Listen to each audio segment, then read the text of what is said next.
2020 के बिहार विधानसभा चुनाव में मिली नाकामी और फिर महागठबंधन की हार का विलेन बन जाने से सीख लेकर कांग्रेस इस बार चुनावी साल की शुरुआत के साथ ही एक्टिव मोड में नजर आ रही है। कांग्रेस नेतृत्व की कोशिश है कि उन सीटों पर जमीनी पकड़ मजबूत की जाए जहां पार्टी के जीतने की संभावनाएं ज्यादा हो, क्योंकि तभी गठबंधन में बार्गेन करने की स्थिति में कांग्रेस होगी। लेकिन ये 70 सीटों की बार्गेनिंग कितनी मुश्किल होने वाली है, पिछले चुनाव में कांग्रेस के प्रदर्शन को देखकर आसानी से आप अंदाजा लगा पाएंगे। तेजस्वी मानेंगे या नहीं इसके आधार पर, क्योंकि पिछला रिकॉर्ड देखा जाता है सीट शेयरिंग के वक्त।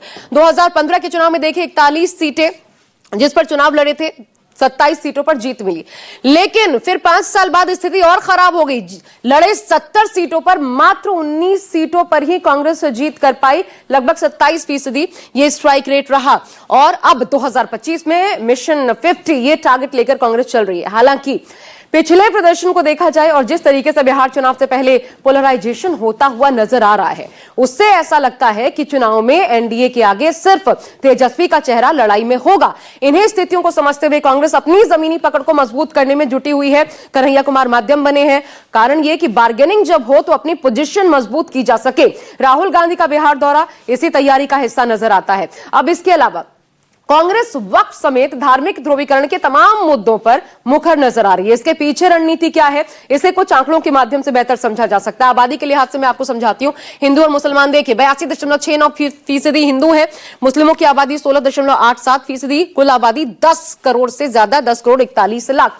हालांकि ये जो आंकड़ा है 2011 की जनगणना के मुताबिक, फिलहाल की स्थिति में अल्पसंख्यक समुदाय का, जो मुस्लिम समुदाय का आंकड़ा है, वो लगभग 18% मानकर चला जा सकता है।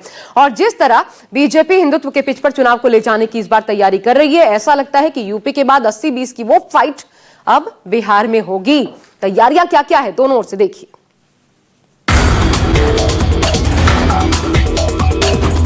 बाबा बागेश्वर, श्री श्री रविशंकर, संघ प्रमुख मोहन भागवत। पिछले कुछ हफ्तों में बागेश्वर धाम के पीठाधीश्वर Dhirendra Krishna Shastri, art of living के संस्थापक श्री श्री रविशंकर और राष्ट्रीय स्वयंसेवक संघ के प्रमुख मोहन भागवत बिहार का दौरा कर चुके हैं। बाबा बागेश्वर ने गोपालगंज में हनुमंत कथा का आयोजन किया था, जहां उन्होंने बिहार को पहला हिंदू राज्य घोषित करने की बात की। अगर हनुमान जी की कृपा हुई, भारत हिंदू राष्ट्र बनेगा, तो पहला राज्य अगर हिंदू राज्य घोषित होगा तो वो बिहार ही होगा। और इसका पूरा श्रेय बिहार को जाएगा। और भैया, हम चाहते भी हैं हर हाल में भारत हिंदू राष्ट्र होवे, लेकिन सबसे पहले बिहार हिंदू राज्य हो जाए। बिहार में बागेश्वर बाबा के कार्यक्रम में ये जनता धर्म के नाम पर जुटी थी, लेकिन यही जनता जब पोलिंग बूथ पर जाती है तो जातियों में बंटकर वोट करती है। बाबा इसी जनता को धर्म के नाम पर एक करने का मंत्र दे रहे हैं।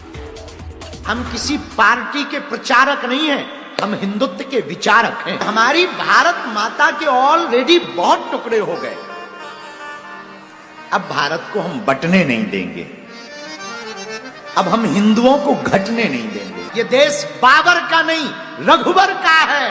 हिंदू राष्ट्र की आवाज कहीं से अगर उठेगी तो सबसे ज्यादा बिहार से ही पहले उठेगी। ये वही लाइन है जो यूपी के मुख्यमंत्री योगी आदित्यनाथ कहते हैं, यानी बटेंगे तो कटेंगे। लेकिन बिहार में बाबा बागेश्वर ने कहा कि हिंदुओं को बंटने नहीं देंगे, हिंदुओं को घटने नहीं देंगे। बीजेपी का नारा है एक है तो सेफ है, और बिहार में बाबा बागेश्वर कहते हैं हिंदुओं को एक करके ही छोड़ेंगे। बीजेपी के तमाम नेता देश में हिंदू राष्ट्र की बात करते हैं, यानी चुनाव से पहले बीजेपी अपने हिंदुत्व के सियासी पिच को मजबूत कर रही है।